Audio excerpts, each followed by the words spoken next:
वासुदेवाय। ओम नमो भगवते वासुदेवाय। ओम नमो भगवते वासुदेवाय। ओम नमो भगवते वासुदेवाय।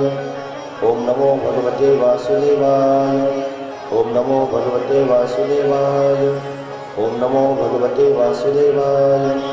ओम नमो भगवते वासुदेवाय। ओम नमो भगवते वासुदेवाय। ओम नमो भगवते वासुदेवाय। ओम नमो भगवते वासुदेवाय। ओम नमो भगवते वासुदेवाय।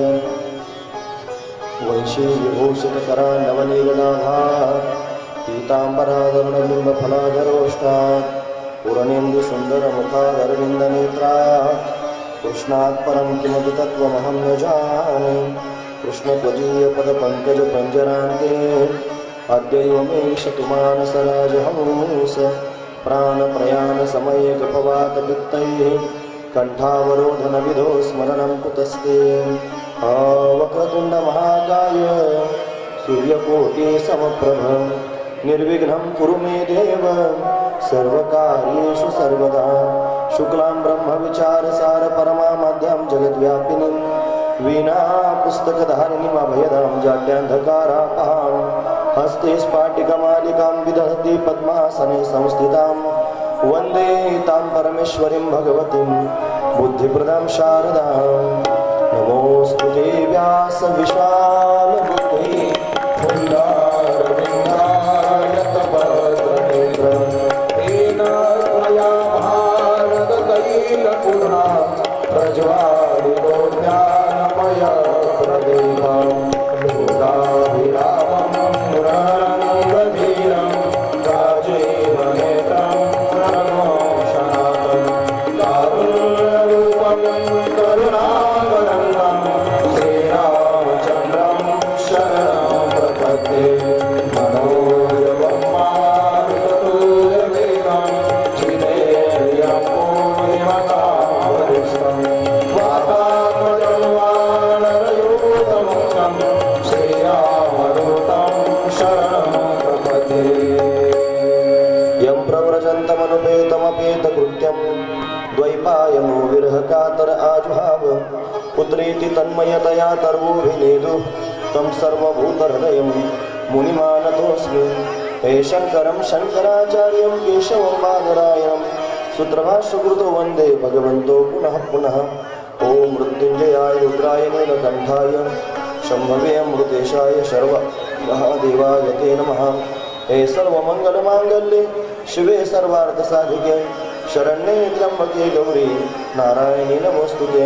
ओम जयंती मंगला काली भद्रकाली कपालिनी दुर्गा क्षमा शिवा धात्री स्वाहा स्वधा नमोस्तुते। गुरुर्ब्रह्मा गुरुर्विष्णु गुरुर्देवो महेश्वरा गुरुः साक्षात् परं ब्रह्म तस्मै श्री गुरवे नमः।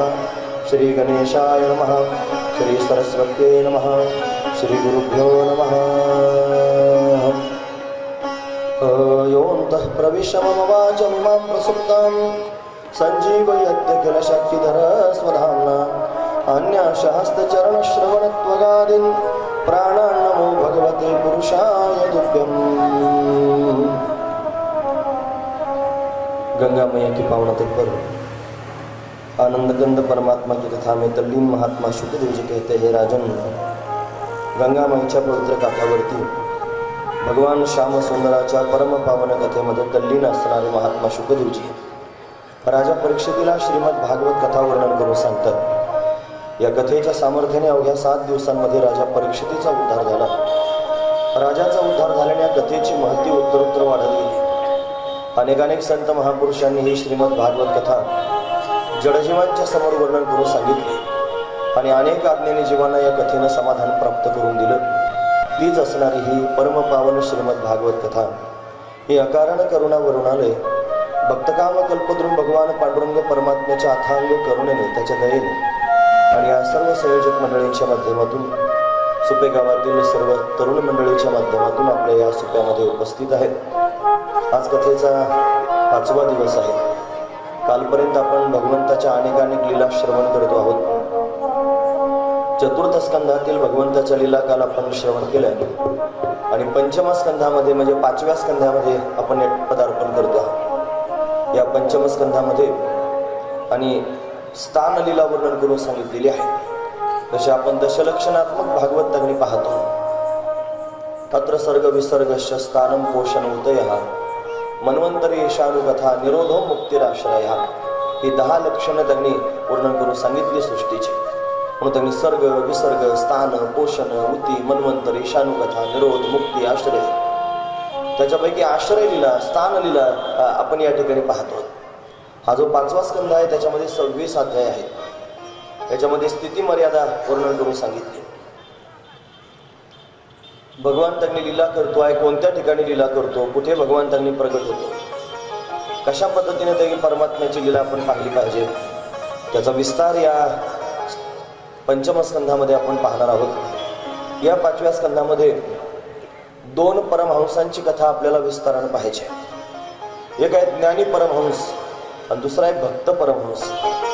एक ज्ञानी परमहंस आहे वृषभदेव भगवान आणि भक्त परमहंस आहे जड भरत। अशा 2 परमहंसांची कथा त्यांनी आपल्याला श्रवण करायची।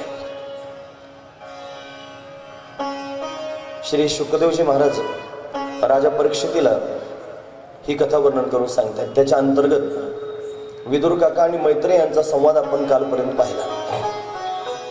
मैत्रेयजींकडून विदुर काकांनी भगवंताने सांगितलेलं तत्वज्ञान सृष्टीचा विस्तार शास्त्र श्रवण केलं आणि विदुर काका हस्तिनापुराच्या दिशेने निघून गेले। यानंतर आता त्यांनी पुन्हा राजा प्रश्न विचारतोय या स्कंधामध्ये, महाराज तुम्ही कालपर्यंत सांगितलं मनु आणि शतरूपा यांना 3 कन्या होत्या आणि 2 मुलं होती, 2 पुत्र होते। एकाचं नाव प्रियव्रत आणि एकाचं नाव उत्तानपाद। प्रियव्रतानं विवाह केलाच नाही, उत्तानपादानं विवाह केला, त्याचा वंश आपण पुढे पाहिला। या प्रियव्रताचं नंतर काय झालं ते कृपा करून सांगा। जो प्रियव्रत नावाचा राजा आहे त्याचा वंश विस्तार मला सांगा। सांगितलं हा प्रियव्रत जो आहे ना त्याच्या नावातच त्याचा अर्थ दडलेला आहे। तुम्ही ऐकतात ना सर्वजण, मी महत्वाचा मुद्दा सांगतोय। प्रियव्रत, ज्याला जीवनामध्ये व्रतच प्रिय वाटतात त्याला प्रियव्रत म्हणा। ज्याला आपलं जीवन व्रतस्थ ठेवायला आवडतं त्याला प्रियव्रत म्हणायचं। वास्तविक पाहता आपण आपलं स्वतःचं जीवन सुद्धा व्रतस्थ ठेवणं फार गरजेची गोष्ट आहे। आपण व्रत धारण केलं पाहिजे आणि प्रत्येक इंद्रियांच्या माध्यमातून व्रत केलं पाहिजे। आपल्या डोळ्यांना आपण व्रत करायला लावलं पाहिजे, वाईट पाहणार नाही। आपल्या कानांना आपण व्रतस्थ ठेवलं पाहिजे, वाईट ऐकणारच नाही। आपल्या तोंडाला आपण व्रत घालून दिलं पाहिजे, वाईट बोलणार नाही, कोणाला मुखातून दुखावणार नाही। हे व्रत आपण करण्याची आवश्यकता आहे। हे जर व्रत आपण आपल्या जीवनात धारण केलं तर आपलं जीवन सुद्धा त्यांनी व्रतस्थ जीवन होईल, आपण सुद्धा प्रियव्रत होऊ। पण प्रियव्रत होण्याची गरज आहे। ज्याला व्रत प्रिय आहे तो खऱ्या अर्थानं प्रियव्रत आहे। म्हणून त्यांनी या राजा रजवाड्यांच्या कथा आपण ऐकतो, या उगीच ऐकून आहेत महाराज, यातला भाव ऐकत जा। त्यांच्या नावातच भाव आहे। काल आपण उत्तानपाद पाहिला। उत्तानपाद म्हणजे खाली डोकं आणि वरती पाय ही अवस्था आहे। या अवस्थेत आपण सगळेजण जातो, म्हणजे जीवच उत्तानपाद आहे हे आपण काल पाहिलं। सुनीती सुरुची या सगळ्या गोष्टी आपण विस्ताराने ऐकल्या। नीतिमत्तेनं वागणाऱ्या त्यांनी जीवाला ध्रुवपद प्राप्त होतं, आढळपद प्राप्त होतं आणि स्वतःच्या मनानुसार रुचीनुसार वागणाऱ्या जीवाला त्यांनी महाराज उत्तम भोग तर प्राप्त होतात, उत्तम भोग प्राप्त होतात, पण शेवटी अधोगती प्राप्त होते। या 2ही गोष्टी आहेत ना। काल आपण ध्रुवजींचं चरित्र पाहिलं, फार घाईनं पाहावं लागलं ना। म्हणतात ध्रुवजी विमानात बसले आणि विमानात बसून ज्या वेळेला जाऊ लागले, भगवंताचे पार्षद त्यांनी होते ना, त्या पार्षदाने पाहिलं ध्रुवजी थोडेसे सुकलेले आहेत। अरे म्हणे का बरं सुकले तुम्ही? ध्रुवजी म्हटले मला माझ्या आईची आठवण झाली, तिनं माझ्यावर संस्कार केले चांगले। तिनं सांगितलं जा वनात जाऊन तपश्चर्या कर। माझ्या मस्तकावरून हात फिरवला, भगवंताच्या भक्तीला त्यांनी मला प्रवृत्त केलं। मला माझ्या आईची आठवण आली। त्याने सांगितलं ध्रुवा, तुझ्यासारखा मुलगा ज्या आईच्या उदरात जन्माला येतो ती अशी सामान्य आई नाही, थोडा वरती बघ। ध्रुवाच्या आधी त्यांनी विमानात बसून आई सत्य आढळपदाला त्यांनी चालली होती, महत्वाची गोष्ट आहे। म्हणून त्यांनी असा सात्विक मुलगा जन्माला आला की परमात्म्याला आनंद होतो महाराज। कुळी कन्या पुत्र होते जे सात्विक तयाचा हरिख वाटे देवाला हरिख वाटतो सात्विक मुलं जन्माला आल्यानंतर। म्हणून ध्रुवजींची त्यांनी माता सुद्धा उद्धरून गेली। म्हणून त्यांनी ध्रुवपद आढळपद या भूमिकेत त्यांनी पदार्पण केलं पाहिजे। यांच्या नावांमध्ये तत्व दडलेलं आहे, म्हणून प्रियव्रत, ज्याला व्रत प्रिय आहे त्याला प्रियव्रत असं म्हणा। राजा प्रश्न विचारतोय आणि श्री सुखदेवजी महाराज त्यांनी त्याच्या प्रश्नांची उत्तर आता देणार आहे। हरी राजोवाच हे प्रियव्रतो भागवत आत्माराम कथम मुने गृहे रमतयं मूल कर्मबंध पराभवा। प्रियव्रत ब्रह्मचारी राहायचं म्हणत होता, मग तू त्यांनी गृहस्थाश्रमात कसा काय रमला ते सांगा। म्हणे त्याला गृहस्थाश्रमात बळजबरी पदार्पण करायला लावलं। ब्रह्मदेव स्वतः त्यांनी आले, स्वयंभू मनू आला आणि या स्वयंभू मनूने ब्रह्मदेवाने त्याला समजून सांगितलं, वेड्या अरे संसारच त्यांनी चांगला, गृहस्थाश्रमामध्ये तुला खऱ्या अर्थानं त्यांनी परमार्थ करता येईल म्हणून धन्य गृहस्थाश्रम, गृहस्थाश्रमच धन्य आहे। हे सानंद सदनम सुताश्वधिय कांता मृदु भाषिणी सन्मित्रम सदनम स्वयोष किरतिश्चाज्ञा परासेवका आतिथ्यम शिवपूजनम प्रतिदिनम मिष्टान्नपानं गृहे साधो संघमुपाशिता हि सततम धन्य गृहस्थाश्रम। गृहस्थाश्रमच धन्य। मग गृहस्थाश्रमात पदार्पण कर। त्याला प्रश्न विचारले अनेक प्रकारचे, सांग पाणी नावेत असावं की नाव पाण्यात असावे। त्यानं सांगितलं नाव पाण्यात असावे, नावेत पाणी नसावं। नावेत जर पाणी असलं की नाव बुडून जाईल, पण पाण्यात जर नाव असेल तर तरंगून राहील। तसं आपण संसारात असावं पण संसार आपल्यात नसावा। हे ज्याला कळालं तो गृहस्थाश्रमातही त्यांनी संन्यासीच आहे, महत्वाची गोष्ट आहे। फक्त संसार त्याला चिकटू नये हा त्यातला महत्वाचा भाव आहे। त्याला तो कळाला आणि त्यानं त्यांनी ऐकलं महाराज ब्रह्मदेवाचं म्हणणं, स्वयंभू मनूचं त्यांनी म्हणणं ऐकलं आणि प्रियव्रताचा विवाह झाला। त्याला त्यांनी विश्वकर्म्याची असणारी कन्या बहिर्ष्मती हिच्याबरोबर त्याचा विवाह झाला। तिच्यापासून त्याला 10 मुलं झाली। पण व्रतस्थ आहे, भगवंताचं चिंतन करणार आहे, आनंदी आहे। 10 मुलं त्यांनी झालेली आहेत, त्यातले 3 मुलं त्यांनी विरक्तच राहिले। 7 मुलं मात्र त्यांनी सप्तद्वीपांचे अधिपती झाले। त्या सप्तद्वीपांमध्ये प्रत्येक द्वीपाची महती भागवतात सांगितली बरं, पण तेवढा आपल्याकडे वेळ नसतो ना सांगायला, म्हणून आपण फक्त आपल्या कामाचं पाहतो। त्यातला एक द्वीप आहे, त्याचं नाव आहे जम्बूद्वीप। या जम्बूद्वीपामध्ये त्यांनी अग्निधर नावाचा त्याचा पुत्र राजा झाला। उर्वचिती नावाची अप्सरा, तिला त्यांनी नाभीदेवी मेरुदेवी असं पण म्हणतात, तिच्यापासून आणि याला त्यांनी एक वृषभदेव नावाचा त्यांनी पुत्र प्राप्त झाला। वृषभदेव, हा वृषभदेव सामान्य नाही, हा वृषभदेव म्हणजे प्रत्यक्ष भगवंताचा अवतार आहे। हा त्यांनी दिव्य असणारी ज्ञानाची स्थिती जगाला कशी असते हे सांगण्याकरिता ज्ञानी परमहंस त्यांनी प्रत्यक्ष प्रकट झाला, वृषभदेव आहे। हा वृषभदेव आपल्या धर्मामध्ये त्याला विष्णूचा अवतार मानतात आणि जैन धर्मामध्ये त्यांना त्यांनी तीर्थंकर मानतात। प्रथम तीर्थंकर वृषभदेव अशा पद्धतीने मानला जातो, म्हणून 24 अवतारापैकी वृषभदेवांचा अवतार झालेला आहे। वृषभदेव भगवान की जय। वृषभदेव भगवान यांचा विवाह इंद्राची कन्या जयंती हिच्या बरोबर झाला।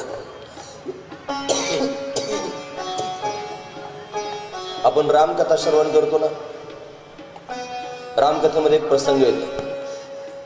तो जो जयंत आहे ना, जयंत कावळ्याचं रूप धारण करून आला आणि भगवती जानकीच्या पायाला त्यानं चोच मारायचा प्रयत्न केला। प्रभूंनी बाण मारला आणि बाण त्यांनी त्याच्या रामाचा बाण वायाला जात नाही महाराज, म्हणून त्याच्या डोळ्याचं त्यांनी अशा पद्धतीने छेदन केलं। तो जो जयंत आहे ना, त्या जयंताची सख्खी बहीण, तिचं नाव जयंती, या जयंती बरोबर त्याचा विवाह झाला वृषभदेवाचा आणि त्याला 100 मुलं झाली महाराज जयंतीपासून। ती म्हणाल 100 मुलं म्हणजे काही, इथं एक मुलगा झालं की नाकात 9 येतात त्याला, लहानचं मोठं करता करता हे आणायचं ते आणायचं हे करायचं। 100 मुलं झाली। मी आजची कथा सांगत नाही ना, मी तुम्हाला पुरातन कथा सांगतोय। तुम्हाला कशाला पुरातन कथा सांगतो, हे आताचं काय चाललं ते पाहायचं, कधी मागचं कशाला सांगत बसला असं एखादा म्हणेल। हे मागचं का सांगतोय त्याचं कारण ते पाहूनच आपल्याला आपलं जीवन जगायचंय, तर आनंदानं जीवन जगता येईल। त्यांचे आदर्श त्यांनी जीवनशैली आपण आत्मसात करायची, मग आपण जीवन जगायचंय। बघा इथं वृषभदेवाला 100 मुलं झाली, पण 100 मुलांना बापाने उपदेश केला महाराज। 100 मुलांना, काल आपण चित्र पाहिलं, मुलगा आईला उपदेश करत होता। आज वेगळं चित्र आहे, आज त्यांनी बाप मुलांना उपदेश करतोय। आपण त्यांनी गोकर्णाचा आणि आत्मदेवाचा प्रसंग पाहिला, मुलानं बापाला उपदेश केला। इथं बाप मुलांना उपदेश करतोय। 100 मुलांना उपदेश केला महाराज। नायम देहो देह भाजा नृलोक्ये कष्टान कामाहत विडभुजाम ये तपो दिव्यम पुत्रको येन सत्वम शुद्धेन अस्मात् ब्रह्म सौख्यम तदनम तम. तुम्ही त्याने वैराग्य धारण करा. हे शरीर म्हणजे आपण नाही, या शरीराच्या संबंधी असणारे त्याने स्त्री पुत्राधिक आपले नाहीत. फक्त जगाचा मालक असणारा सच्चिदानंद घन परमात्मा तोच आपला आहे. त्याच्याशी नातं जोडण्याचा प्रयत्न करा. हे मनुष्य शरीर सहजासहजी मिळत नाही. बडे भाग मानुष तनु पावा सुरदर्लभ सब ग्रंथन गावा. फार भाग्यानं मनुष्य शरीर प्राप्त होतं आणि ते त्यांनी देवतांना सुद्धा मिळत नाही. देवताला लायत आहेत माणसाचं शरीर प्राप्त करून घेण्याकरिता. हे आपल्याला मिळालेलं आहे, याचा सदुपयोग करा. हे त्यांनी भगवंताच्या चिंतनाकडे लावा. जंतुनाम नरजन्म दुर्लभतमहा म्हणून त्यांनी सर्व जीवमात्रांमध्ये नरजन्म त्यांनी प्राप्त होणं, मनुष्य जन्म प्राप्त होणं हे दुर्लभ आहे. म्हणून ते दुर्लभ असणारं मनुष्य शरीर आपल्याला प्राप्त झालंय. म्हणून या माध्यमातून त्यांनी भगवंताचं चिंतन करा. भोगावे न त्यागावे दोही ठाई विभागावे. म्हणून याचा भोगही घेऊ नये, याचा त्यांनी त्यागही करू नये. कामापुरतं त्यांनी याला अशा पद्धतीने पाहावं. याच्या माध्यमातून त्यांनी भगवंताला प्राप्त करून घ्यावं, साधावं, साध्य त्यांनी प्राप्त करून घ्यावं. म्हणजे मनुष्य शरीर भोग भोगण्याकरिता मिळालेलं नसून हे मनुष्य शरीर परमात्म्याशी योग जोडण्याकरिता मिळालेलं आहे. म्हणजे परमात्म्याशी नातं जोडण्याकरिता मिळालेलं आहे. पण आपण सर्वांनी त्यांनी या वृषभदेवाचा उपदेश लक्षात घेतला पाहिजे. एक मुद्दा. आणि दुसरा मुद्दा, जर तुम्ही कोणाचे वडील असाल तर वडिलांनी मुलांना त्यांनी काय सांगितलं पाहिजे हे याच्यातून आपण आत्मसात केलं पाहिजे. मुलाचं सुद्धा, वडिलांचं सुद्धा कर्तव्य आहे की आपण मुलाला काय शिकवतो. पोट भरण्याची विद्या तर सगळेच शिकवतात महाराज, पण पोट भरण्याची विद्या अमर करू शकत नाही. पोट भरण्याची विद्या अभयत्व देऊ शकत नाही. पोट भरण्याची विद्या त्यांनी काळाच्या तावडीतून सोडू शकत नाही. पोट भरण्याची विद्या त्यांनी संसार बंधनातून मुक्त करू शकत नाही. पोट भरण्याची विद्या कोणी कोणाला देऊ शकतं. मग काय दिलं पाहिजे? वडिलांनी स्वतः संस्कारित असलं पाहिजे आणि मुलांना संस्कार दिले पाहिजे. त्यांना आपला धर्म शिकवला पाहिजे, त्यांना नीतिमत्ता शिकवली पाहिजे, त्यांनी सात्विकता शिकवली पाहिजे, त्यांच्यावर संस्कार केले पाहिजेत. भगवंताचं प्रेम त्यांनी शिकवलं पाहिजे. जीवनाची मूल्य शिकवली पाहिजे. मूल्य शिक्षण फार महत्वाचं. आज समाजामध्ये मूल्य शिक्षण त्यांनी ढासळलं म्हणून समाज ढासळलेला आहे. समाजाची स्थिती ढासळलेली आहे. आज कोणी ज्येष्ठ श्रेष्ठांना ज्येष्ठ श्रेष्ठ म्हणायला तयार नाही. आज कोणी थोड्या मोठ्यांचा आदर करायला तयार नाही. अरे राईत बोलता तो कालची पोरं सुद्धा, म्हातारा माणूस वयस्कर सुद्धा त्यांना कळत नाही हो पुढे या शब्दात बोलतात महाराज. का? मूल्य शिक्षण ढासळलं म्हणून. आज गरज आहे समाजाला या सगळ्या गोष्टींची. म्हणून शाळेत त्यांनी शिक्षक लोक शिकवतील ती पुढची गोष्ट आहे. सगळ्यात पहिले शिक्षक जर जीवनात कोण असतील तर आपले माता पिताच आपले शिक्षक आहेत. म्हणून माता पित्याने आधी संस्कारित व्हायचं, मग आपल्या मुलांना संस्कार द्यायचे. तिथं दिसतं ना तुम्हाला, आज काढून घेतलं वाटतं. म्हणजे त्यांनी ज्या गुरुकुलाचा आपण त्यांनी गुरुकुल जे आपण स्थापन करणार आहोत, या गुरुकुलामध्ये छोट्या छोट्या मुलांना तर शिकवायचंच आहे, पण त्याचबरोबर त्यांनी 50 वर्षाच्या विद्यार्थ्यांना शिकवायचं आहे. काय शिकवायचं? हे सगळे नीतिमूल्य शिकवायचे. मूल्य शिक्षण त्यांना द्यायचं. ते जर संस्कारित झाले तर घरी जाऊन त्यांनी आपल्या नातवांना शिकवतील आणि पुढची पिढी संस्कारित होईल. हा आमचा उदात्त असणारा हेतू आहे. पण या माध्यमातून त्यांनी या सगळ्या गोष्टी घडणं फारच महत्वाची गोष्ट आहे. म्हणून त्यांनी वृषभदेवानं मुलांना उपदेश केला कसं वागायचंय त्याचा. त्याने सांगितलं, सुर मंदिर तर मूल निवासा शय्या माजिन भूतलवासा सर्व परिग्रह भोग त्यागा कस सुखम न करोति विरागा. अरे वैराग्यातच सुख आहे, महत्वाची गोष्ट आहे. आपण गोकर्णानं सांगितलेलं ऐकलं ना, न चंद्रस्य सुखम किंचित न सुखम चक्रवर्ती ना सुखमस्तु विरक्तेशी मुनिरेकांत जीविना. म्हणून त्यांनी विरक्ताला सुख आहे, विरक्त झालं पाहिजे, वैराग्य अंतकरणात असलं पाहिजे. म्हणून भोगांचं जे वैराग्य आहे, विषयाचं जे वैराग्य आहे, ते महालाभाचं सूत्र आहे महाराज. महत्वाची गोष्ट आहे. म्हणून त्यांनी आपल्या अंतकरणात वैराग्याची छटा निर्माण झाली पाहिजे. संसाराविषयीचं वैराग्य निर्माण झालं पाहिजे. तुकोबराय म्हणतात, वमन ते मनी बैसलेस, त्याची ओकारीच बसली महाराज. असं वमन आपल्या अंतकरणात निर्माण व्हावं. मुलानं 100 मुलांनी उपदेश ऐकला आणि बापानं केलेला उपदेश ऐकून त्यांनी मुलं कृतार्थ झाले. त्याच्यातले 81 मुलं त्यांनी ब्रह्मचारीच राहिले, ब्राह्मण. त्यांनी काय विवाह केला नाही. यानंतर त्यांनी 9 मुलं 9 वर्षांचे अधिपती झाले. त्याच्यानंतर 9 मुलं संन्यासी झाले. त्यांनी संन्यासच घेतला बापाचं म्हणणं ऐकून. त्यांची नावं आहेत कवी नारायण, हरिनारायण, द्रुमिल नारायण, करडकर भाजन नारायण, पिप्पलाद नारायण. हे जे 9 नाथ आहेत की नाही, आपण मच्छंद्रनाथ, गोरक्षनाथ या नाथांची नावं आपण ऐकतो ना. हे सगळे नाथ नारायणाचे अवतार आहेत. म्हणून हरिनारायण, कवी नारायण, ध्रुवीन नारायण हे सगळेचे सगळे 9 नारायण आणि या वृषभदेवाच्या घरी अवतार धारण करून आले. आणि यांनीच पुढे जाऊन त्यांनी 9 नाथांच्या रूपानं प्रगट होऊन जगामध्ये धर्म प्रसार केला. महत्वाची गोष्ट आहे. म्हणून अशा पद्धतीनं 9 मुलं संन्यासी झाले आणि एक मुलगा त्यांनी राहिला, त्याचं नाव आहे भरत. या भरतानं त्यांनी राज्य कारभार चालवायला सुरुवात केली. या भरताच्या राज्याचं नाव आहे अजनाभ पर्व. तुम्ही ऐकतात ना सर्वजण? महत्वाचा मुद्दा सांगतो. आपल्या देशाचं नाव सांगतोय मी तुम्हाला. आपल्या देशाचं खरं नाव आहे अजनाभ पर्व. भारताचं खरं नाव आहे अजनाभ पर्व.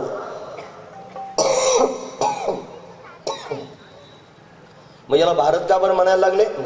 त्याचं कारण असं आहे, हा जो भरत आहे ना, जड भरत, या भरतानं, खरं तर त्याचं नाव भरत आहे, नंतर जड भरत झाला. या भरतानं या अजनाभ पर्वावरती 10,000 वर्षापर्यंत राज्य केलं. एवढं राज्य त्यानं केलं आणि त्याने संपूर्ण प्रजेला त्यांनी पुत्रवत अशा पद्धतीने प्रेम दिलं. म्हणून या देशाचं नाव भारत असं पडलं. भरतावरून याचं नाव आहे भारत. भारत, याला भारत म्हणण्याची अनेक कारण आहेत महाराज. भा म्हणजे भक्ती आणि रथ, जो भक्तीमध्ये रथ आहे देश, त्याला भारत म्हणतात. भा म्हणजे ज्ञान, जो ज्ञानामध्ये रथ असणारा देश आहे त्याला भारत म्हणतात. म्हणून असा असणारा हा भारत आहे, जो भरताचा देश आहे. महत्वाची गोष्ट आहे, या भारतामध्ये अनेक भरत होऊन गेले महाराज. प्रभू रामचंद्रांचा भाऊ झाला भरत, हाय त्यांनी भरतच आहे. आता ज्याचा आपण वर्णन ऐकतो तो सुद्धा त्यांनी भरतच आहे. म्हणून या भरताचा असणारं हे राज्य आहे, भरताचा असणारा हा देश आहे. या त्यांनी भरताला एक पत्नी आहे, तिचं नाव आहे पंचजनी. पंचजनी, तिच्यापासून 5 मुलं त्यांनी त्याला झालेली आहेत. सुमती, राष्ट्रभूत, सुदर्शन, आवरण आणि धूम्रकेतू असे 5 मुलं आहेत. याचं राज्य त्याच्या मनासारखंच आहे. मी वृषभदेवाचा परिवार तुमच्या समोर सांगतोय, त्याचा विस्तार मी तुमच्या समोर सांगतोय. या भरताला त्यांनी सगळं अनुकूल आहे. त्याने दिगमंडल जिंकले, समुद्र वलयांकित राज्य केले, नानाविध भोग भोगिले, जे नाही देखील सुरवरे. अनुकूल स्त्रिया पुत्र, अनुकूल मंत्री पवित्र, अनुकूल राज्य सर्वत्र, ते त्याजिले विचित्र नाना भोग. सगळ्या भोगांचा त्यानं त्याग केला महाराज. 10,000 वर्षापर्यंत राज्य करून प्रजेला पुत्रासारखं सांभाळून सगळं अनुकूल आहे. बायको मनासारखी आहे, मुलं मनासारखी आहेत, मंत्री मनासारखी आहेत.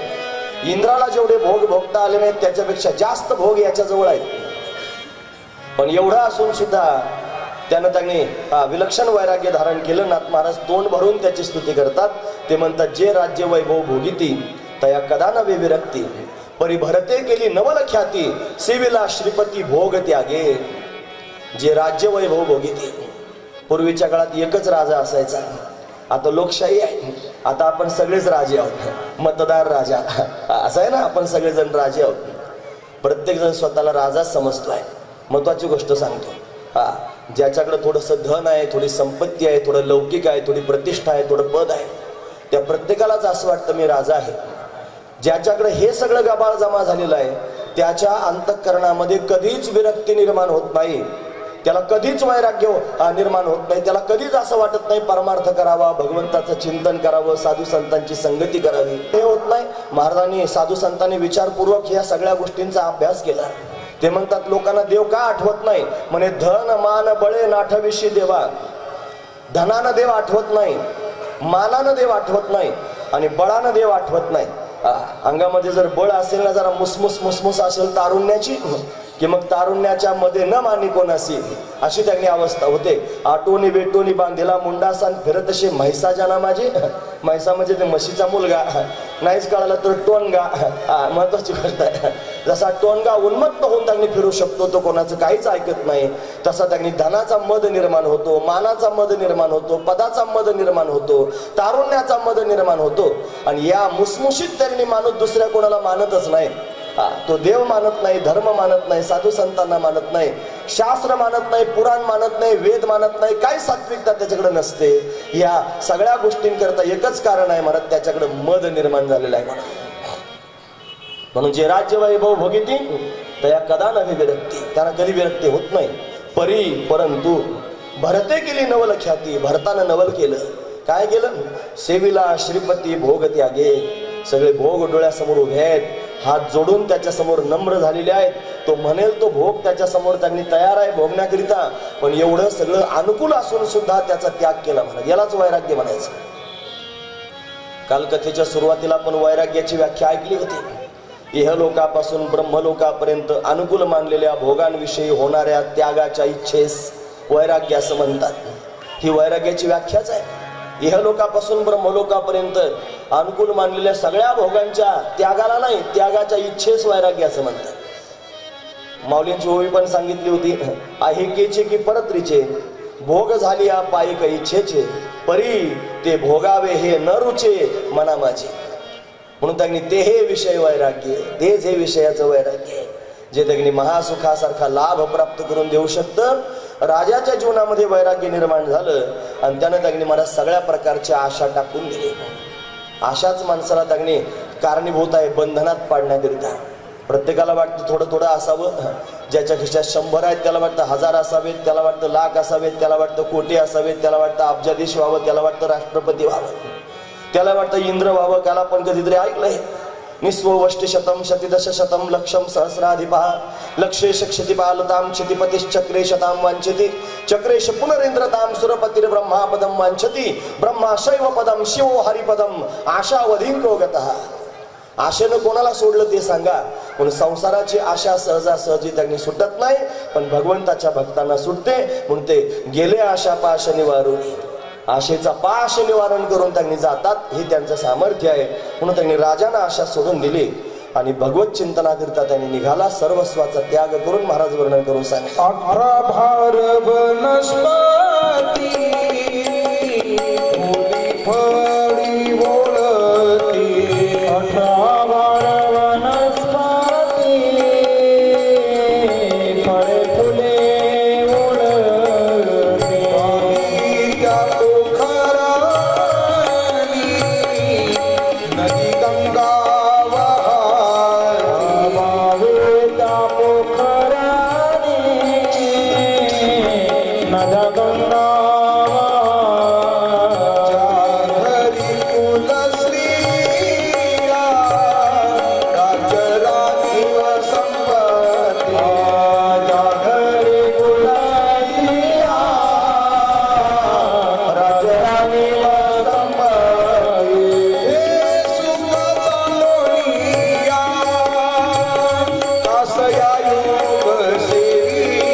सर्व संपदा वैभव सगळ्याची सगळं गच्च भरलेलं आहे. आणि एवढं सोडून त्यांनी भगवंताकरिता जोग धारण करून वनाच्या दिशेनं राजा निघालेला आहे. देवासाठी घेऊन जोगा, देवासाठी घेऊन जोगा, देवासाठी घेऊन जोगा, देवासाठी घेऊन जोगा, देवासाठी घेऊन जोगा, देवासाठी घेऊन देवासाठी घेऊन जोगा, देवासाठी घेऊन जोगा. अवघा भोग तेजीला, अवघा भोग तेजीला, देवासाठी घेऊन जोगा, देवासाठी घेऊन जोगा.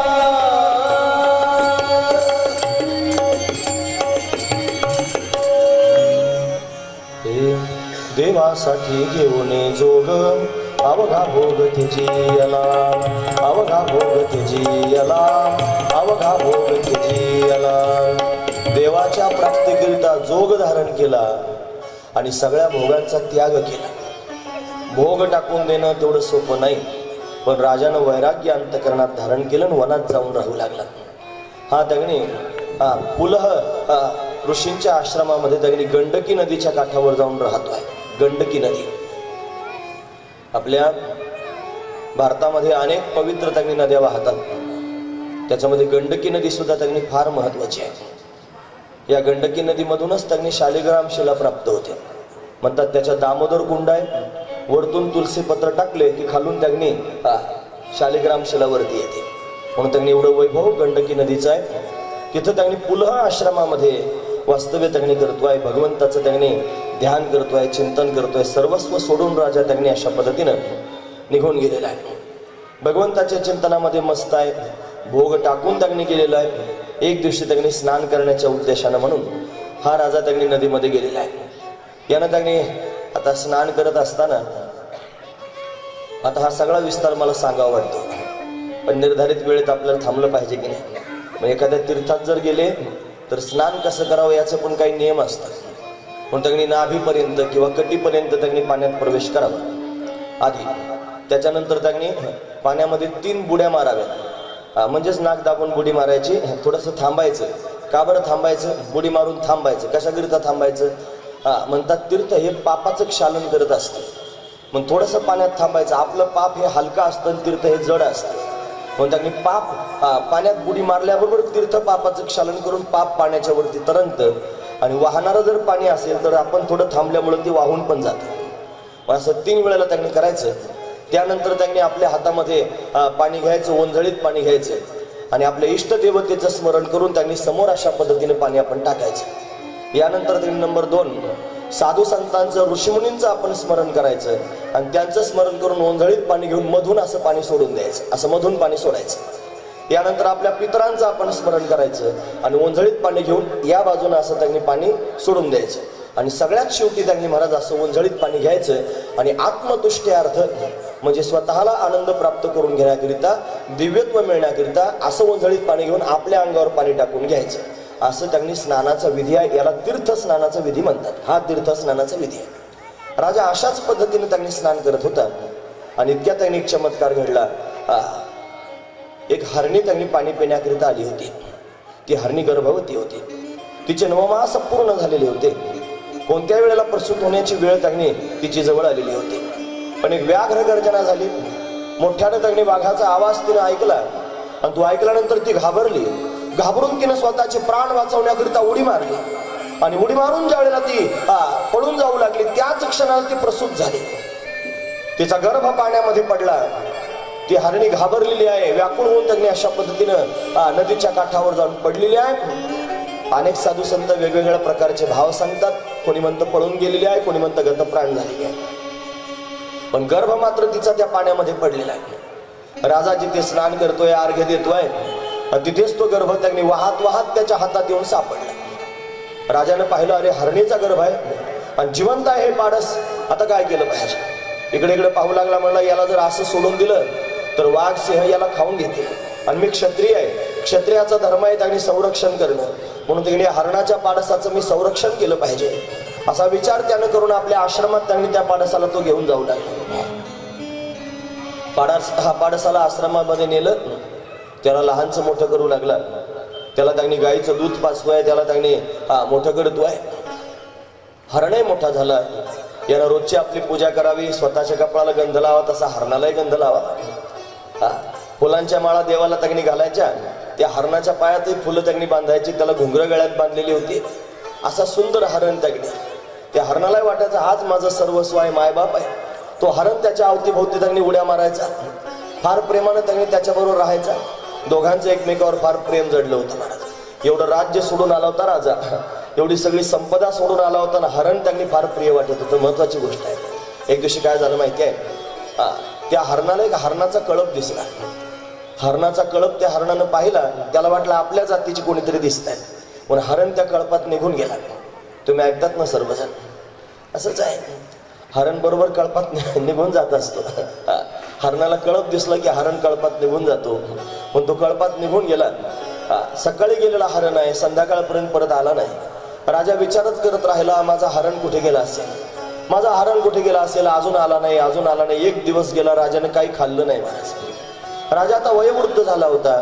दुसरा दिवस त्यांनी आला. दिवसभर हरणाची वाट पाहिली, परत हरण आलं नाही. 3 दिवस झाले राजा त्यांनी हरणाची वाट पाहतोय. अन्नाचा कण पोटामध्ये नाही. हरण हरण हरण हरण हरण सारखा हरण हरण म्हणतोय. हे हरण हरण म्हणण्याच्या नादामध्ये त्यांनी मरणच विसरून गेला. राजा मरणाचं चिंतन त्यांनी विसरला, हरणाचं चिंतन करू लागला. कर्मधर्म संयोगानं म्हणतात तो हरण त्या कळपातून परत राजाच्या आठवणी त्याच्याजवळ आला आणि आल्यानंतर त्यांनी त्याच्या पायाजवळ येऊन बसला. अखंडानंद स्वामी सांगायचे बरं, अखंडानंद सरस्वती महाराज, तुम्ही त्यांची कथा ऐका, फार अप्रतिम कथा आहे. ज्ञानानं त्यांनी गच्च भरलेली कथा आहे. ज्ञानप्रधान कथा जर ऐकायची असेल तर अखंडानंद स्वामींची ऐका, प्रेमप्रधान कथा ऐकायची असेल तर डोंगरेजी बापूंची ऐका, अप्रतिम कथा आहे. म्हणून त्यांनी ते सांगायचे तो हरण आल्यानंतर त्यांनी राजा मरणासन्न स्थितीमध्ये आहे, राजाच्या पायाजवळ येऊन बसला तो हरण. बसल्यानंतर राजानं हरणाकडे पाहिलं आणि पाहिल्यानंतर याला कळालं आता मी मरणार आहे, पण माझ्या मरणानंतर या हरणाचं काय होईल असा प्रश्न मनात निर्माण झाला की आता मी मरणार आहे, पण माझ्या हरणाचं काय होईल, माझ्या हरणाचं काय होईल, माझ्या हरणाचं काय होईल, असा विचार करता करता करता राजाचे प्राण निघून गेले. हरणाचं चिंतन करता करता राजाचं शरीर पडलं. आणि नियम असाच आहे, अंतीची मती अवधारी जे पुढली गती. पण अंतकाल समयाला जी बुद्धी आपली असेल, मती जी असेल, त्या पद्धतीनं पुढची गती प्राप्त होत असते. म्हणून हा राजा त्यागणी महाराज हरणाचं चिंतन करता करता त्यानं प्राण सोडला. त्याचा परिणाम काय झाला महाराज वर्णन करून सांगतात. भरत राजा हरणी गर्भा गेला, भरत राजा हरणी गर्भा गेला, भरत राजा हरणी गर्भा गेला, भरत राजा हरणी गर्भा गेला, भरत राजा हरणी गर्भा गेला, भरत राजा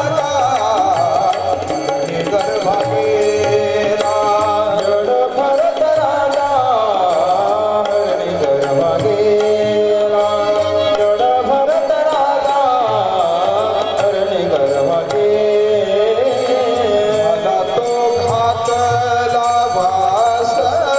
वासनेने, घाला तो घातला वासनेने, जड भरत राजा हरणी गर्भा गेला, जड भरत राजा हरणी गर्भा गेला.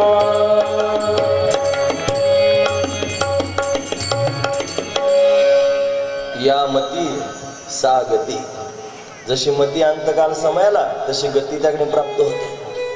मग राजानं त्यांनी हरणाचं चिंतन केलं आणि राजा हरण झाला महाराज. हरणाच्या जन्माला जावं लागलं. सावधान, तुम्ही ऐकतात ना सर्वजण, महत्वाची गोष्ट आहे. राजाजवळ एकच हरण होतं. आपल्याला किती किती हरण आहेत जरा लक्षात आणा. आपल्याला एक दिवशी मरायचंय. मरताना त्यांनी नेमकी कशी स्थिती असली पाहिजे हे आपल्या लक्षात आलं पाहिजे महाराज. महत्वाची गोष्ट सांगतो. साधू संत वर्णन करून सांगतात. हे बघा, ज्याचं मरण जवळ आलेलं आहे त्यानं अभ्यास केला पाहिजे. काय अभ्यास करावा? त्यानं आपल्या वाणीचा लय त्यांनी मनामध्ये करावा, त्यानं मनाचा लय प्राणांमध्ये करावा, प्राणाचा लय आत्म्यामध्ये करावा आणि आत्मा परब्रह्म स्वरूप आहे असं जाणावं. परत सांगतो, आपल्या वाणीचा लय त्यानं त्यांनी मनामध्ये करावा, म्हणजे वाणीला लगाम घालावा. मग त्यांनी मनातली मनात त्यांनी अशा पद्धतीनं चिंतन सुरू राहील, मनापर्यंत येईल. मग मनाचं मन पण त्यांनी निघून जावं, त्याचा लय प्राणात करावा आणि प्राणाचा लय अशा पद्धतीने त्यांनी आत्म्यामध्ये करावा आणि आत्मा ब्रह्मरूप आहे असा अद्वैत बोध प्राप्त करून त्यांनी परब्रह्म स्वरूपामध्ये एकरूप व्हावं. असं शरीर सोडता आलं पाहिजे. आणि हे अभ्यासाशिवाय जमणार नाही, बिगर अभ्यासाचं जमत नाही. म्हणून त्यांनी याच्याकरिता जन्मभर अभ्यास करावा लागेल, तेव्हा त्यांनी हे आपल्याला शक्य होईल. म्हणून कधीतरी त्यांनी 24 तासातून एखादा तास आपल्या स्वतःच्या चिंतनाकरिता निवडा. शांत चित्तानं डोळे बंद करून बसा आणि मग त्यांनी ही प्रक्रिया आपल्या जीवनामध्ये घडवून आणा. हळूहळू त्यांनी एकाचा लय एकात करायला शिकलं पाहिजे. मग त्यांनी अद्वैत बोध अंतकरणामध्ये धारण करून त्या स्वरूपाच्या ठिकाणी स्थिर होता आलं पाहिजे. ज्याला स्वरूपाच्या ठिकाणी स्थिर होण्याची प्रक्रिया जमली, ज्याला ते गणित त्यांनी पचलेलं आहे, तो अंतकाल समयाला सहज शरीर सोडू शकतो. मौली म्हणतात का झाकल्या घटीचा दिवा काय झाला केधवा.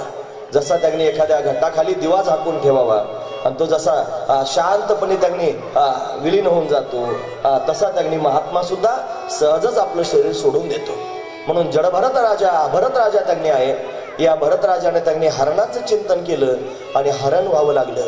म्हणून राजा त्यांनी जसा हरण झाला तसं आपल्याला सुद्धा त्यांनी अंतकाल समयाला जर प्रपंचाचं चिंतन राहिलं, जर संसाराचं चिंतन आपण करत राहिलो तर आपण सुद्धा संसाराला परत येण्याची दाट शक्यता आहे. पण मायबाप या कथा गोष्टी म्हणून ऐकायच्या नाहीत, टाइमपास म्हणून ऐकायच्या नाहीत, उगीच मी सांगतोय मला बरं वाटतं म्हणून ऐकायच्यात अशा ऐकायच्या नाहीत. ते आपल्या आत्महिताकरिता ऐकायच्या आहेत. याच्यातून काहीतरी शिकायचंय आणि आपण ठाम निर्णय करायचा की अंतकाल समयाला त्यांनी आपली वृत्ती कशी असावी, काय चिंतन आपल्याला अंतकाल समयाला करायचं हे आज आपण त्यांनी ठरवायचं आणि ठरवून अशा पद्धतीने त्यांनी महाराज आपलं जीवन आपण जगायचं. हरणाच्या गर्भाला जावं लागलं, नाईलाज झाला. पण हा योगभ्रष्ट आहे महाराज.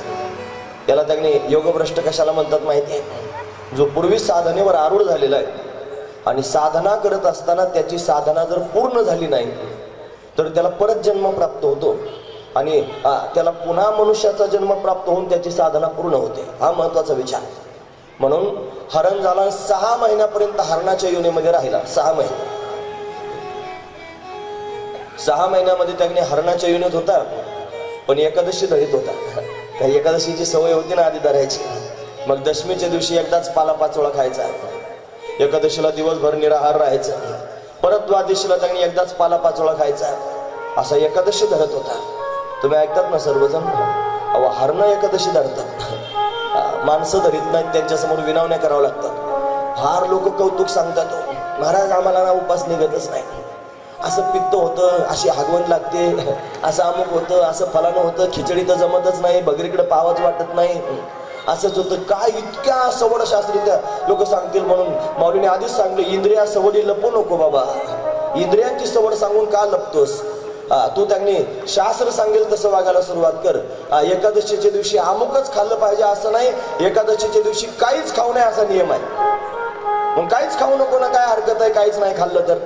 मग खिचडी जमत नाही, भगर जमत नाही, आमटीच जमत नाही, फलणच जमत नाही, खाऊच नको ना, महत्वाचा विचार आहे. असो म्हणून हरण एकादशी धरत होता. 6 महिन्यात त्यांनी उंच कड्यावर उड्या मारता मारता वरून खाली पडला. ते हरणाचं शरीर सुटलं आणि पुढचा जन्म प्राप्त झाला अंगिरस गोत्रामध्ये, ब्राह्मण कुलात. अंगिरस गोत्रात जन्माला आला, ब्राह्मण कुलात. म्हणतात हा जन्माला आला, जन्मताच त्याला एक जुळी बहीण होती आणि मूळ नक्षत्रावर जन्माला आला. जन्म झाल्याबरोबर आई त्याची मरून गेली महाराज. आता काय करायचं? 2 मुलं त्यांनी घरी आहेत, त्या बापाला चिंता पडली, यांना कसं वाढवायचं. त्याने दुसरं लग्न केलं. त्याने दुसरं लग्न केल्यानंतर त्यांनी त्या दुसऱ्या पत्नीपासूनही 2-3 मुलं झाले. आता हा त्यांनी लहानचा मोठा होऊ लागला, पण कर्मधर्म संयोगाने याचं नाव तिथं सुद्धा भरतच ठेवलं, भरत. पण हा लहान असतानाच त्याला सगळं काय कळत होतं, पण स्वतःला लपवून होता. मला चातुर्य लपवे, महत्व हरवे आणि पिसेपण मिरवी जगा माझी, असं स्वतःचं मोठे पण लपवून होता, जगाच्या समोर दाखवत नव्हता. आता तो ब्राह्मण कुळात जन्माला आला म्हटल्यावर त्याला उपनयन संस्कार त्याचं करणं गरजेचं आहे. मग 7-8 वर्षाचं त्याचं त्यांनी वय झालं आणि त्याला आता उपनयन करायचं आहे. मग त्याला त्यांनी गायत्री मंत्र शिकवायचा, पण तो गायत्री मंत्र म्हणायलाच तयार नाही महाराज. 6 महिने लागले त्याला 24 अक्षर शिकायला गायत्री मंत्राचे. 6 महिने लागले. इतके दिवस कुठे लागतात त्या 24 अक्षर शिकायला? पण का बरं एवढे दिवस लागले माहितीये? हे बघा, गायत्री मंत्र असा असतो जो त्यांनी सगळ्या लोकांच्या समोर माईक मध्ये म्हणायचा नसतो. तो त्यांनी ब्राह्मणानं किंवा ज्याला यज्ञोपवीत संस्कार प्राप्त झालेला आहे त्यानं त्याच्या पुरताच मर्यादित ठेवायचा असतो. त्याचा उपदेश असतो. बापानं मुलाला त्यांनी त्याचा उपदेश करावा असा नियम असतो. यज्ञोपवीत संस्काराच्या काळात ते होतं. आता लोक माईकवर गायत्री मंत्र त्यांनी म्हणतात, तो म्हणू नये. जर म्हणायचं असेल तर अनेक प्रकारचे गायत्री आहेत. आपण त्यांनी त्या दिवशी गायत्री पाहिली ना, ओम नमो भगवते तुभ्यं वासुदेवाय धीमहि प्रद्युम्नाय अनिरुद्धाय नमः संकर्षणाय च, याला वासुदेव गायत्री म्हणतात. पण हे जर म्हणायचं असेल तर तुम्ही म्हणू शकता.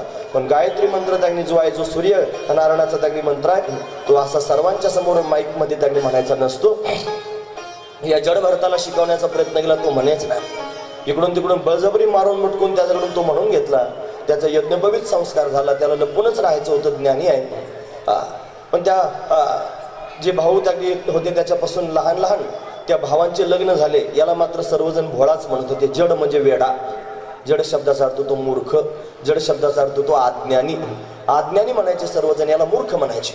भरत नाव होतं पण त्याला जोडून जड भरत असं सर्वजण म्हणू लागले. हा त्याने मोठा झाला. याच्याकडून त्या भाऊजाया त्याने आल्या, त्या काम करून घेऊ लागल्या. म्हणे भाऊजी एवढं रांजणभर पाणी भरा, आज लाडू खायला देईन. की यानं मस्त काम करायचं, मला सगळी कामं करत होता. एक दिवशी बांधावर त्यांनी गेला होता राखण करण्याकरिता. बटाट्याचं शेत होतं मोठं असं, आणि असे घडचे घड आले होते बटाट्याचे त्याला वरती.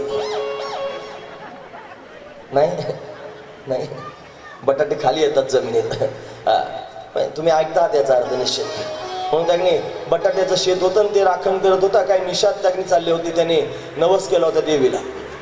आता तो नवस त्याने पूर्ण करायचा होता, नरबळी द्यायचा होता. त्याने जो नरबळी देण्याकरिता धरून आणला होता की नाही, तो पळून गेला. मग काय करायचं आता, कोणीतरी एखादा नर बघायचं बळी देण्याकरिता. पण हाच नेमका बांधावर बसला होता. चल रे म्हणले, तुला बोलवलं आमच्या राजाने. त्या निषादांनी या जड भरताला पकडून नेलं आणि देवीच्या समोर नेऊन आता याला बळी द्यायचा. पण एवढा मस्त महात्मा आहे, स्वतःच्या मस्तीमध्ये आहे. ती देवीच प्रगट झाली महाराज. तिनं त्यांनी त्या जो बळी देणार आहे त्याच्या हातातलं खडगं हिसकून घेतलं आणि सगळ्यांना त्यांनी अशा पद्धतीने मारून टाकलं आणि त्यांचे मुंडके चेंडू सारखे खेळू लागले. या भरतानं ते सगळंच सगळं पाहिलं, पण त्याला काही सुख नव्हतं, दुःख नव्हतं. परत बांधावर येऊन बसला. अशी त्याची अवस्था. एक दिवशी त्यांनी महाराज कान्यकुब्ज देशाचा, त्यांनी सिंधू सौवीर देशाचा राजा होता रहुगण. हा रहुगण नावाचा राजा कपिल भगवंताकडे त्यांनी तत्वज्ञान श्रवणाकरिता निघाला होता. वयोवृद्ध असणारा राजा होता. त्याला 4 सेवक होते, जे त्यांनी पालखी खांद्यावर घेऊन अशा पद्धतीने चालले होते. त्यांना कहार म्हणतात, त्यांना भोई म्हणतात. असे त्यांनी पालखी खांद्यावर घेऊन ते चालले होते. त्यातला एक जण नेमका आजारी पडला. आता अजून एका सेवकाची गरज पडली. हा होताच बांधावर बसलेला. चल रे म्हणले, राजाने बोलवलं. ते गेले, कोणाला विचारायचं नाही, काय नाही निघाले. तुम्ही ऐकतात ना सर्वजण. महत्वाचा मुद्दा सांगतो. काही अभंगांची प्रमाण अशा चरित्राला जोडत जायची. निर्द्वंद्व, निशंक, विचरता मही, सुखानंद हृदय स्थिरावला. काय अवस्था असेल नाही का. निर्द्वंद्व अवस्था आहे, निशंक अवस्था आहे. काही शंका नाही, कुठे घेऊन चालले काय ध्यानात नाही. मस्त स्वतःच्या मस्तीमध्ये मस्त आहे. अशा स्थितीत आहे हा जड भरत. राजाच्या समोर त्यांनी नेलं. राजा मला, चल रे माझ्या पालखीला खांदा दे. दिला पालखीला खांदा. चालायला लागले. पण आता हे त्यांनी ब्रह्मज्ञानी, यांना सगळ्यांमध्ये परमात्मा त्यांनी दिसतो. जे जे भेटे भूत ते माने, जे भगवंत किड्यात मुंगीत, त्यांनी प्रत्येक ठिकाणी देव पाहायची प्रवृत्ती निर्माण झाली. अनंत रूपे अनंत वेशे देखील मी त्याशी, आणि बाप रुक्मादेवर खून बांधली कैसी. सर्वत्र तो परमात्मा किड्या मुंग्यांमध्ये पण. म्हणून त्या मुंगीवर पाय पडू नये, किडा पायाखाली मारला जाऊ नये याची तजवीज त्यांनी सुरू होती. तुम्ही ऐकतात ना सर्वजण. महत्वाचा मुद्दा सांगता. म्हणून यानं त्यांनी वाकडं तिकडं चालायला सुरुवात केली. खरा महात्मा तर असाच ओळखायचा असतो. बाहेरून मी तुमच्या समोर फार चांगला दिसतोय, गंध लावलेल्या, रंगरंगोटी केलेली आहे, पण बाहेरून पाहायचा नसतो महात्मा. आतून पाहायला होत नाही. त्याची वृत्ती कशी आहे हे महत्वाचं आहे. म्हणून तर वृत्तीच महत्वाची. बऱ्याच बुवा लोकांच्या घरात मी बॅटी पाहिल्या डास मारायच्या. खरंच बरं महाराज, चट चट चट चट चट चट वाजतात ते. असा डास दिसला की चट चट चट चट. बार होतो डासाचा, बार. त्याचा बार होताना त्याला काही वेदना होत असतील का नसतील. गंत भला मोठा कपाळाला. बरं माळा अशा 2 किलोच्या फेकून मारलं तर कान फुटल एखाद्याचा. एवढाला माळा, आणि त्याचा टच डास मारायचा कार्यक्रम सुरू आहे. मुंग्या, डास, सगळी दुनियादारी. त्यानं पळून लावणं इथपर्यंत ठीक आहे, ते येऊ नये म्हणून लक्ष्मण रेषा आखून ठेवणं इथपर्यंत ठीक आहे, पण मारून टाकणं म्हणजे काय, हा कुठला न्याय. म्हणून त्यांनी हे योग्य नाही. त्याच्यातही त्यांनी देव राहतो. म्हणून त्यांनी परमात्मा सगळीकडे भरलेला आहे. ही वृत्ती आहे, त्याच्या ठिकाणी बांधलेली आहे. म्हणून वाकडं तिकडे त्यांनी चालू लागले. महत्वाची गोष्ट आहे. लोक म्हणतील तुझं ऐकलं तर आम्हाला रोग होईल एखादा. डासाने उचलून नेलं रात्रीतून, मग काय करायचं, असं होईल ना.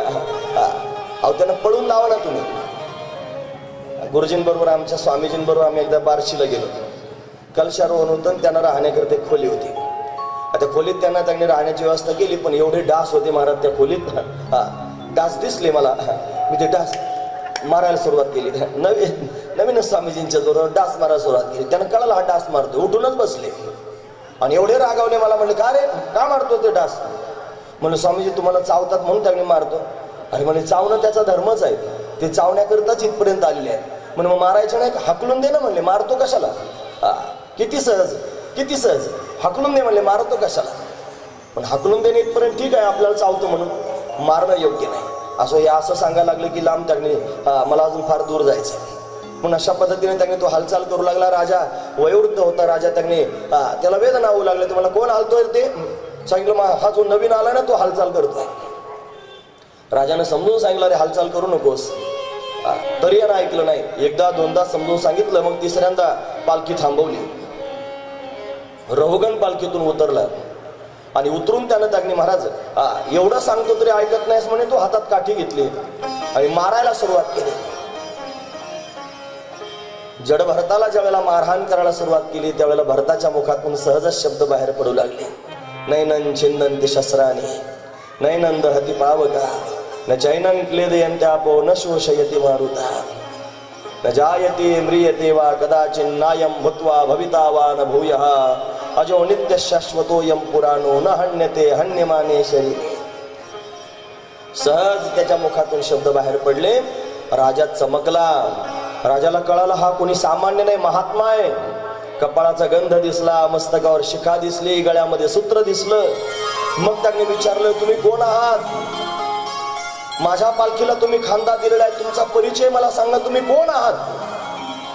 राजा त्यांनी व्याकुळ होऊन विचारू लागला, कस्तोम निगुटश्चरति द्विजानाम. हे द्विज म्हणजे ब्राह्मण, तुम्ही गूढ रूपामध्ये विचरण करत आहात, तुम्ही कोण आहात? तुमचा परिचय मला सांगा. तुम्ही व्यासदेव तर नाहीत ना? तुम्ही शुकदेव तर नाहीत ना? तुम्ही आहात कोण? किंवा मी ज्यांच्याकडे चाललो ते कपिल भगवान तर तुम्ही नाहीत ना? तुम्ही कोण आहात मला सांगा. आजपर्यंत स्वतःचा परिचय ज्यानं कोणालाच दिला नव्हता तो भरत त्यांनी राजा बरोबर बोलू लागला. राजा, मी सामान्य नाही, माझा परिचय तुला सांगतो. अहम पुरा भरतो नाम राजा विमुक्त दृष्ट श्रुतसंग बंधहा आराधनम भगवान इहेमानो मृगो भवम मृगसंगाददार्थम. अहम पुरा भरतो नाम राजा. या देशाचं नाव भारत देश आहे ना, हे माझ्या नावावरूनच पडलेलं नाव आहे. मी भरत आहे, या अजनाभ पर्वाचा राजा. 10,000 वर्षापर्यंत याच्यावर मी राज्य केलं आणि राज्य करत असताना मला विरक्ती झाली. विमुक्त दृष्ट सुतसंग बंधहा, सर्व बंधनांचा त्याग करून आराधनम भगवान इहमानो, भगवंताची आराधना त्यांनी केली. पण माझं दुर्दैव असं की मरताना त्यांनी हरणाचं चिंतन घडलं आणि मृगो भवम मृग संगाददार्थम, म्हणून हरण व्हावं लागलं आणि हरणाचं शरीर पडलं. आता मी ब्राह्मण कुळात अंगिरस गोत्रात जन्माला आलो आणि मी तुझ्या समोर उभा आहे. आज मी जड भरत म्हणून लोकांच्या समोर नांदत आहे. रहुगणाला मोठं समाधान वाटलं. त्यानं तो दंडही टाकून दिला आणि पुढचा प्रवासही थांबवला. त्यानं साष्टांग दंडवत प्रणाम त्यांनी केला. म्हणला, महाराज मला आता कपिल भगवंताकडे जायचं नाही, मग तुम्हीच मला तत्वज्ञान सांगा अशी विनंती केली. आणि मग त्यांनी या जड भरतानं रहुगण राजाला तत्वज्ञान सांगायला सुरुवात केली. अखंडानंद स्वामी त्यांनी सांगायचे की हा जो राजा आहे ना रहुगण, हा कोणी दुसरा तिसरा नव्हता. या भरत राजानं ज्या हरणावर प्रेम केलं होतं ना, तो हरणच होता, राजाच्या रूपाने आला होता. म्हणतात त्या हरणाला 1000 जन्म पुढे हरणाचे प्राप्त होणार होते. पण संतांची संगती झाली आणि कर्मक्षय झाला. पुण्य एवढं त्यांनी विकोपाला गेलं की सगळे जन्म रद्द झाले. संचितातलं सगळं त्यांनी अशा पद्धतीने संपून गेलं आणि मग त्याला मनुष्य योनीत जन्म प्राप्त झाला. त्याच्यातही तो पुन्हा त्यांनी राजा झाला आणि राजा होऊन त्यांनी पुन्हा त्यांच्याच जवळ आला आणि तत्वज्ञान श्रवण करू लागला. यांनी सुद्धा तत्वज्ञान सांगायला सुरुवात केली. तुम्ही ऐकतात ना सर्वजण, ज्यानं काठीनं मारहाण केली, ज्यानं बदडून काढले, त्याला तत्वज्ञान सांगायला लागले. ऐकायला सोपं वाटतं, पण आपल्या विरोधात एखाद्याला एक शब्द बोलू द्या बरं, काय होतं? एखादा माणूस जर एक शब्द भर आपल्या विरोधात बोलला तर आपण आपल्या मनातलं त्याला सांगू का? कधी प्रेमाचं त्याने आपल्या अंतकरणातले गुढ भाव आपण त्याच्यासमोर वर्णन करून सांगू का? मारलं त्यानं तरी सुद्धा सांगायला लागले. का सांगायला लागले असतील? त्याचं कारण आहे, त्यांनी मनातली मनात विचार केला, याच्या पालखीला मी खांदा दिलाय, ज्याला मी खांद्यावर घेतलंय तो जर भवनदीत बुडाला मग काय राहिलं? ज्याला मी खांद्यावर घेतलंय तो भवनदीत बुडता कामा नये, म्हणून त्याला तत्वज्ञान त्यांनी सांगितलं. साधू संत ज्याचा स्वीकार करतात त्याचा उद्धारच करतात, ही महत्वाची गोष्ट आहे. म्हणून त्याला तत्वज्ञान सांगायला सुरुवात केली. त्याच्या पुढे भवाटवीचं वर्णन करून सांगितलं. भूगोल खगोलाचं वर्णन त्याच्यामध्ये आहे. जम्बू आदी करून द्वीपांचं खंडांचं त्यांनी वर्णन आहे. अतल वितल सुतल आदी लोकांचं त्यांनी वर्णन आहे. या भारतवर्षाचं त्यांनी वर्णन आहे. स्वर्ग त्यांनी कशाला म्हणतात, स्वर्गाचं वर्णन आहे. ही जी भारतभूमी आहे अतिशय श्रेष्ठ आहे. या भारतभूमीचा महिमा त्यांनी अशा पद्धतीने वर्णन करून सांगू लागले. किती श्रेष्ठ असणारी ही भारतभूमी आहे. जहाँ डाल डाल पर सोने की चिड़िया करती है बसेरा, भारत देश मेरा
सूरज सबसे पहले आकर डाले अपना डेरा।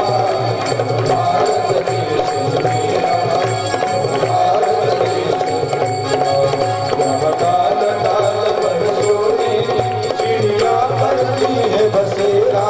वो भारत देश मेरा, भारत देश मेरा।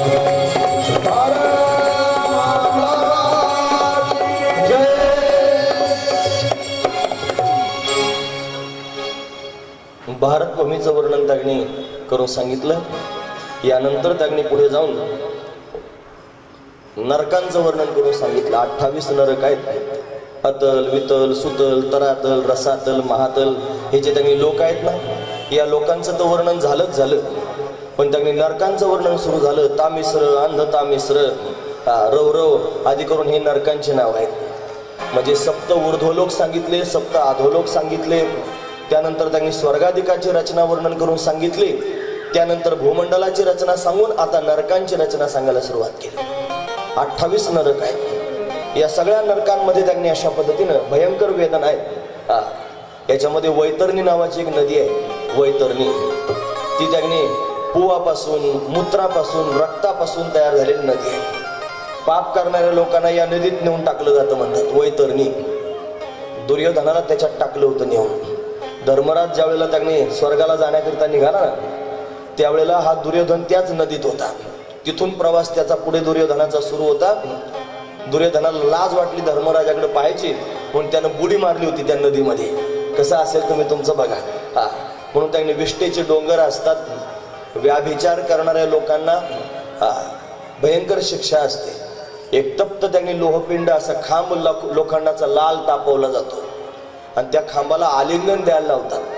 व्याभिचार करणाऱ्याची ही गती असते. जो त्यांनी राजा प्रजेचा छळ करतो आणि प्रजेचं शोषण करतो, असे पक्षी असतात, ते त्या राजाचे डोळे फोडतात. महत्वाची गोष्ट आहे. असे आसिपत्रवन नावाचं एक त्यांनी नरक असतं, ज्याच्या तलवारीच्या धारेसारखी धार असते पानांना, आणि त्या वनामधून त्याला पळायला लावतात. त्याच्या सगळ्या अंगावर त्यांनी वार होत असतात. असं त्यांनी तप्त जमीन नसते, लाल तापवलेली जमीन असते, आणि या जमिनीवरून त्याला पळायला लावतात. उकळत्या तेलामध्ये अशा पद्धतीने नेऊन टाकतात.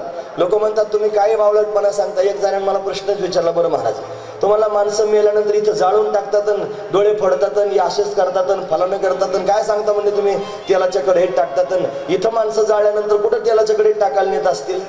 प्रश्न आहे महाराज त्याचा. बरोबर आहे, सगळ्यांच्या मनात असा प्रश्न उद्भवू शकतो.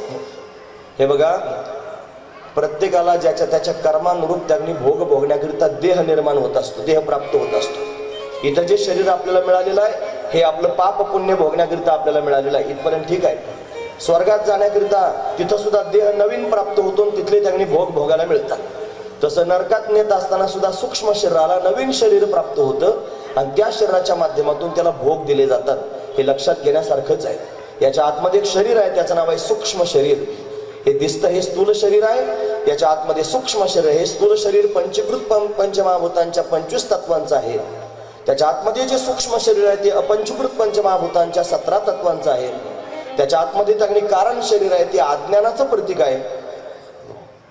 त्याच्या आतमध्ये एक महाकारण शरीर आहे, ते ज्ञानाचं प्रतीक आहे. आणि त्याच्या आतमध्ये एक अतिकारण शरीर आहे, ते जाणीवेचं प्रतीक आहे. आणि जे आत्मतत्व आहे ते या सगळ्या शरीरांच्या पलीकडे राहतं, म्हणजे जाणीवेच्याही पलीकडे ते राहतं. महत्वाची गोष्ट आहे. म्हणून सूक्ष्म शरीराला या सगळ्या योनींमधून जावं लागतं. त्याला नवनवीन देह प्राप्त होतात, आणि त्या देहाच्या माध्यमातून त्याला असे भोग भोगावे लागतात. म्हणून हे त्यांनी निश्चित सत्य आहे, हे सर्वांनी त्यांनी जाणलं पाहिजे आणि याचा बारकाईने विचार केला पाहिजे. पण पाप करताना आपण काल परवा दिवशी ऐकलंय, माणसाने भित्रा असावं आणि पापाला भ्यावं, कारण पाप हे मानगटावर बसूनच भोगायला लागतं. महत्वाची गोष्ट आहे, भोगायलाच लावतं, ते दुःख भोगायला येतं पापामुळं. म्हणून त्यांनी सगळ्या नरकांचं वर्णन करून सांगितलं. आणि या नरकांच्या वर्णनाबरोबर पंचम स्कंध त्यांनी पूर्ण झाला. 6व्या स्कंधात आपण पदार्पण करतो आहोत. इथं तो संवादही अशा पद्धतीने पूर्ण झाला. या 6व्या स्कंधामध्ये त्यांनी पोषण लीला वर्णन करून सांगितल्या. त्याच्यात 19 अध्याय त्यांनी आहेत. इथं राजा घाबरलेला आहे. राजानं सगळे नरक ऐकले, 28चे 28, आणि कोणतं पाप केल्याने कोणत्या नरकात जावं लागतं त्याचा पण विस्तार ऐकला. कारण तिथं सूर्योदयापासून सूर्यास्तापर्यंत कथा होत होती, विस्तार सांगायला वेळ होता. इथं त्यांनी संध्याकाळी 6:30ला कथा सुरू होते आणि 10 वाजेपर्यंत आपण घाबरे होतो. महत्वाची गोष्ट आहे म्हणून त्यांनी थोड्या वेळामध्ये जास्त सांगायचंय, पण हा शॉर्टकट करावा लागतो सांगणाऱ्या माणसाला, पण त्या सांगणाऱ्याची पण भावना जाणून घेतली पाहिजे, महत्वाची गोष्ट आहे. म्हणून असो, राजा घाबरलेला आहे आणि घाबरलेल्या राजानं शुकाचार्यांच्या समोर विचारायला सुरुवात केली, महाराज मला एवढं तुम्ही नरकांचं वर्णन करून सांगितलं, पाप केलं की नरकात जावं लागतं. मी सुद्धा पाप केलंय म्हणला, ब्राह्मणाच्या गळ्यात मेलेला साप घालून आलो, आता मला सुद्धा त्यांनी पाप भोगावं लागेल. म्हणे पाप केलेलं आहे ते मला कळालेलं पण आहे, पण पाप भोगायला येऊ नये याच्याकरिता काही तरतूद असेल ना, आधी एखादी लस असेल ना, किती टोचून घेतली म्हणजे हा रोग होणार नाही, असं काहीतरी असेल ना, मला ते सांगा. घाबरलेला राजा बोलू लागला, हरिम राजोवाच याधुनेह महाभागम यथैव नरकान्नरः नाना उग्र यातना यात तन्मे व्याख्यातुमर्हसि. या उग्र यातना त्यांनी मी ऐकलेल्या आहेत, याच्यातून मुक्त होण्याकरिता काहीतरी साधन तर असेल ना, मला सांगा. मग साधन सांगायला लागले, राजा ऐक, जेवढं पाप आहे ना, त्या पापापेक्षा त्यांनी कितीतरी पटीनं बलवान असणारं साधन आहे, ते म्हणजे भगवंताचं नाम. जेवढी नामाची शक्ती तेवढे पापाची नाही त्रिजगती. म्हणजे जेवढं भगवंताचं नाम श्रेष्ठ आहे ना, जगात तेवढं पाप अजून तयार सुद्धा झालं नाही. एवढं भगवंताचं नाम श्रेष्ठ आहे. पण नाम संकीर्तन साधन पै सोपे आणि जळतील पापे जन्मांतरीचे.